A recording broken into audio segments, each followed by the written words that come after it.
Nkwanirizaako nnyo mukwano gwange webali kwekumira ku mayingo gano yonna gy'osinza okuba ng'otuwuliriza. Paul Kagame w'e Rwanda we njogerera kaweddemu.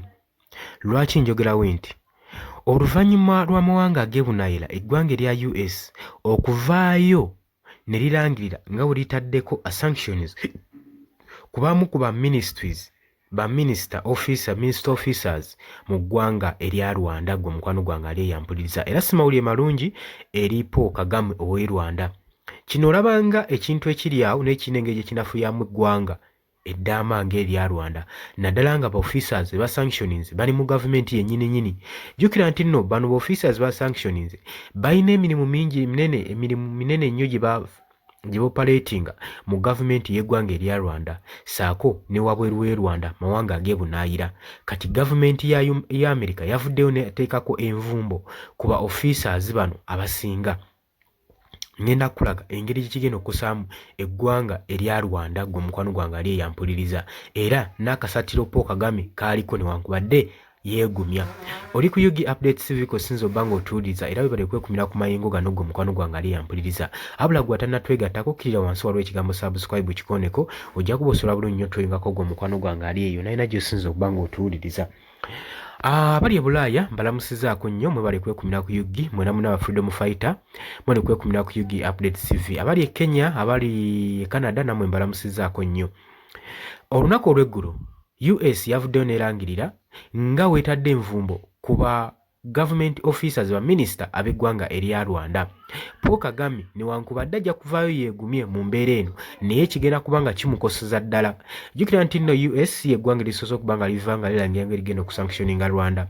Abula eggwanga erya UK nayo lyavaayo ne lirangirira nti liggyeeko aid gye badde ewa Rwanda. Jjukira nti n'eggwanga lya UK lyali lifacilitatinga obukadde akawumbi ka Amerika kamu mu obukadde 8 buli mwaka nga zino ssente zigenda ku kulaakulana y'eggwanga erya Rwanda saako ebyenjigiriza saako n'ebyobulamu naye balangirira nga bagenda oddijjako aid zino. Kino kikosa kitya eggwanga erya Rwanda? Kitegeeza ki nti ebyenjigiriza by'eggwanga erya Rwanda ligenda kuba nga bifeebya, ebyobulamu bigenda tandika okubeera nga tebiddukanyizibwa bulungi nnyo, endwadde ziba zigenda kuyala saako n'abantu abamu mu ggwanga erya Rwanda batuuze obutafuna ddagala.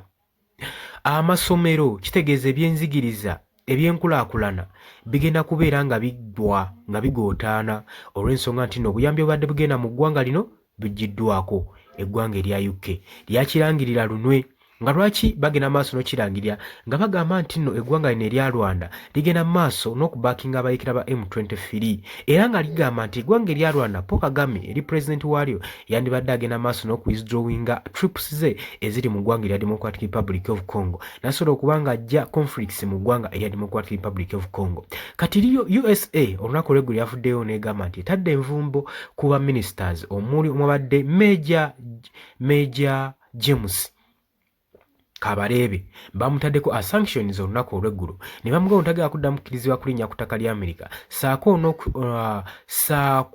n'okubeera nga ayingirira ebyobugagga ebiri mu ggwanga erya Amerika nga bivunaanyizibwa ku ye saako n'okola transactions zonna financial transactions eri mu ggwanga lya US ebikwatagana n'omwami ono General James Kabarebe ebyo nana babimusazeeko. Kitegeeza nti bwe bakuggyako ebintu nga bino ono general abadde operatinga nnyo akola operation nnyingi nnyo nga zigenda mu mawanga ag'ebunaayira. Kitegeeza ki nti America eba nkutaddeko envumbu operation zisinga ziba zigenda kugootaana.